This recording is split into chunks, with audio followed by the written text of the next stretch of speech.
There are two kinds of updates, the kinds that bring in players and the kinds that keep players playing your game. Some updates fall in both categories and some in neither. Think about it. Updates like Layer 2, Across the Boundary, big updates get new players and bring back old recurring players who haven't touched the game in a while. Those are the updates that everyone wants. But then there's the updates that everyone needs. Anti-cheat, bug fixes, balancing, boring, but they keep people playing because without them, the quality of life changes in this game wouldn't exist and it would just be awful to play and nobody would want to play it. However, in recent time, Deepwoken's been releasing updates that do neither. Unnecessary changes that take time and resources that should be spent on other things, and due to Deepwoken's small development team, it just makes it even harder because they really have to spread themselves out thin just for updates nobody actually cares about. In today's video, I'll be going over the philosophy and update style of the Deepwoken devs and why it doesn't really work, or at least hasn't, among different periods of time. Along with that, I'll be live at twitch.tv/Reaconteur with Facecam 20 minutes after this video goes out. I'm beating the game Endocopia. I was playing it last stream. It's a lot of fun. Anyway, I'll be beating it today, and that video will probably come out this Saturday on the live channel. Along with that, make sure to subscribe, and now let's get straight into it. Alright, so Deepwoken has a few problems when it comes to updates. I'm sure we are all well aware, and if you're watching this video, chances are that you agree. I mean, most of the people who watch my videos would naturally agree because they're watching my videos, which means you're potentially subscribed, unless you're not, in which case you should subscribe, press that little red button. Anyway, let's go over it. Let's go over more details on the types of updates there are real quick, and which ones might fall into certain categories. There are those that keep players and those that bring in players. Now, technically, there are two ways to bring in players. All this means is increasing the game's concurrent player count. You either appeal to people who haven't played the game in a while by making big hype updates that kind of get the word spread around among newer communities so people might end up joining your game for the first time, or you appeal to people who have already played the game. Many large content updates often do both, but usually lean towards bringing back old recurring players because they're endgame content. Think about it. The game's all-time peak was for Layer 2, but days after the player count would drop from 70,000 to 30,000. Still much more than there were playing the game before Layer 2 dropped, because that was like right after a drought, but still a lot less than it could have been. But why? Well, Layer 2 was the most hyped update in Deepwoken history. It had literally everything anyone who plays Deepwoken could want. PvP updates, combat changes and new gear, PvE challenges, lore and world building with new locations, expansions and characters. They checked every box. So people who played the game in verse 1 but got bored of it naturally came back to experience the new content, causing a 10 to 15,000 average player count rise. Meanwhile, the game got maybe 30,000 completely new players, causing the 70,000 concurrent player peak, beating the original all-time high, which was on release at around 40,000. However, new players can't experience Layer 2. They're new, they're not progressed enough or good enough to go to Layer 2 and actually do anything, meaning that within just a couple of days they would stop playing when they realize they can't actually experience the new super hyped new content update that they wanted to try out after hearing about all the hype from Deepwoken players. Now, not everyone would do this obviously. Many people bought the game at that point, and while most definitely quit, I'm sure hundreds, maybe even thousands kept playing and became permanent parts of the Deepwoken community. But most didn't, and that's not really a fault of the developers. Deepwoken by design isn't a very welcoming or friendly game, so it makes sense that most people who buy it waste their money and quit. The number one demographic the Deepwoken developers should naturally be targeting to raise player counts is old, recurring players, not new players, because new players aren't going to get into Deepwoken. The game's just built that way. It's just wired that way. You guys like that Backrooms Clark reference? We're just wired that way. I'm sorry, I'm so stupid today. Anyway, that's off script. But when you make an update, you kind of have to make endgame content when most of your community is in the endgame. Like, most people in Deepwoken are Power 20 or have been Power 20 on different accounts or something like that. And because of that, if you're making new early game content, it's really not interesting, because you make new early game content, it falls into two places. It's either the new best way to progress. Okay, cool. Now people are just gonna breeze through progression and like normal, and it's not really gonna change much.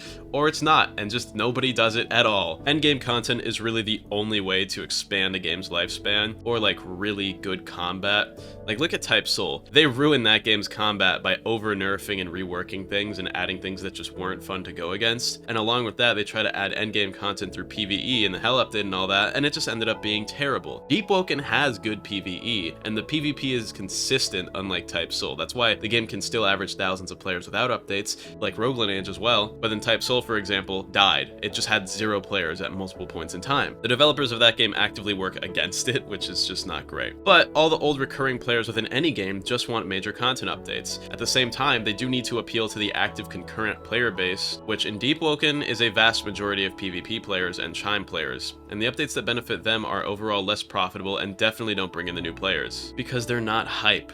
Bug fixes, balancing changes, anti-cheat updates, maybe a new weapon or two per update. These things don't matter. They just added a new weapon, the Palace Tachi. But why? If you guys are going to release weapons, you should at least release one per category to appeal to everyone. Some people just don't like medium, heavy, or light weapons, so when you drop just a medium weapon, that leaves 2/3 of the game potentially ignored. Dropping them one at a time leaves them in a spotlight that doesn't interest hundreds or thousands of people and gives them no other option. And it's just kind of a waste of time and resources. You gotta get a model done, you have to get it animated, you gotta script it into the game. I don't know how many of you remember, but with Operation Deep Healing, we were supposed to get reworks for every weapon type in the game based on the actual weapon's type and not category. Meaning great axes, great hammers, etc. would all have unique mechanics, animations, and play differently, and we have not gotten that update yet. Nor have we heard any news on it if it's still planned. And if it is still planned, why are we making new weapons? You guys are just gonna have to rework them with that update if it's still planned. And if it's not planned, you assholes just lied to us about what was probably the biggest part of Operation Deep Healing, which Operation Deep Healing was ass. And also the Valve Iron update. Almost 8 months overdue, but for those of you who don't know, Valve Iron was supposed to get a small, maybe large content update back in January. Where the heck is it? I said heck because I didn't want to say fuck. Anyway, back on the topic of the update types. Some updates just do neither, whether it's due to a lack of interest or a lack of testing. Oh yeah,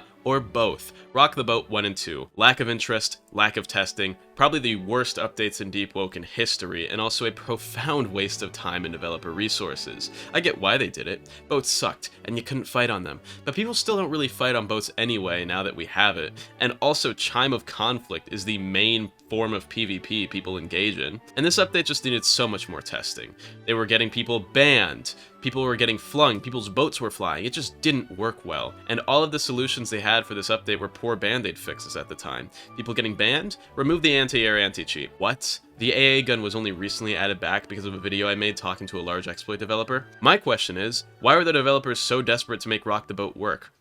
Why didn't you guys just spend more time on it? You could have just also not released it and made it compatible with the anti-cheat. Why was it such an urgent update? You guys could have delayed it. Nobody cared. This update was somehow the worst of every world. It took a long time, broke the game, and they had to remove the anti-cheat elements to make it work for like a year, and nobody even asked for it. And speaking of anti-cheat updates, I was talking to that exploit developer the other day. They actually had big anti-cheat updates pretty recently for the first time since like 2024, where they added auto parry breaker and Chime of Conflict and stuff like that. Only problem is their auto parry breaker is kind of bad. So you wanna know what they ended up doing? It got bypassed. It got bypassed in a day. The auto parry breaker got bypassed in a day. I was talking with the cheat developer, the guy who made the PvE cheats, who I interviewed for that video where I interviewed him, the exploit developer. He literally sent me it. He literally sent me the script on how they probably did it, and then was like, hey, yeah, could you tell Agamatsu to do all of the following to make his auto parry breaker better? And he literally just like put like a detailed paragraph of instructions on how to make the anti-cheat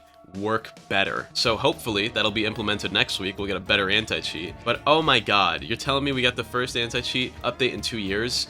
And it's barely even functional? Like, it's already been bypassed. And then, right, most updates now are just not very good. We're in an era reminiscent of Deepwoken's first drought, except now we get an update every 3 weeks instead of 1, and the weapons are more spaced out. I definitely prefer less weapons than Yaya Fino's weekly legendary drop. Sorry, Fino. But I don't necessarily approve of tri-weekly updates with less content and additive fixes than the weekly ones. But given the dev team, it does make sense. It was either Archmage or Raguzer. I get their quotes mixed up all the time because in my head, they're like one fused vessel. But one of them said, if we did monthly updates, they'd be as big as the current weekly updates because we do it all based on vibes last minute. That's a pretty abridged version of it. They didn't use the word vibes in it, but that is essentially what they said. Like, they actually work on pretty much every update last minute, and I think a good example of this is the Diluvian mechanism. That update was made the day it came out in like less than 3 hours. And I get they're a small but talented team working on a quota, would probably burn them out, but come on, man, you guys can't put a little bit more work into it? Maybe, I don't know, set aside like an hour every day or every other day for each of you to like do something? Come on, man. The biggest problem really is the size of the dev team. Right now, Agamatsu is the lead scripter and developer, and we really don't know who, if anyone other than him, is actually working on anything. And even if they are, the dev team is so small that they really need to choose what to focus on. And sometimes they just choose the wrong things. Overall, devs gotta lock in, like really lock in. You guys need to prioritize more important updates and just give us more of what is needed or wanted, and really gauge updates by importance. Like Rock the Boat isn't the first time this happened. Conquest was a direct result of this because the developers wanted something more than the player base. But then the update ended up getting scrapped, and I understand, sometimes your wants might not coincide with what the community wants as a developer or a development team,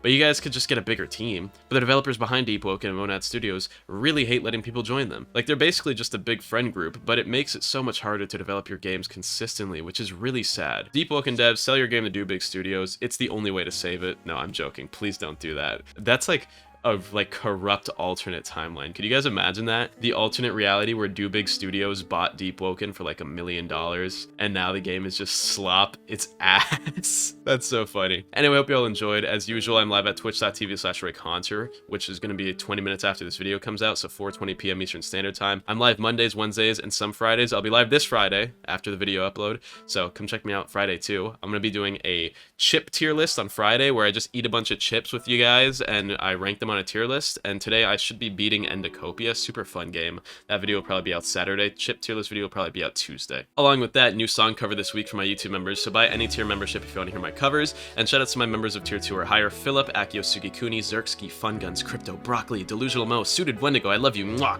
Jawa, Quite Delectable, Wardrobe, Immature Dev, and Drizzy Drake Fan. Also, Alka is back. He's not a tier 2 member or higher, he's actually a tier 1, but he rejoined as a member and has an 8-month streak, and I love his little Among Us guy profile picture, so thank you, Alka. I love you, and I love you all. Have an amazing day, and goodbye.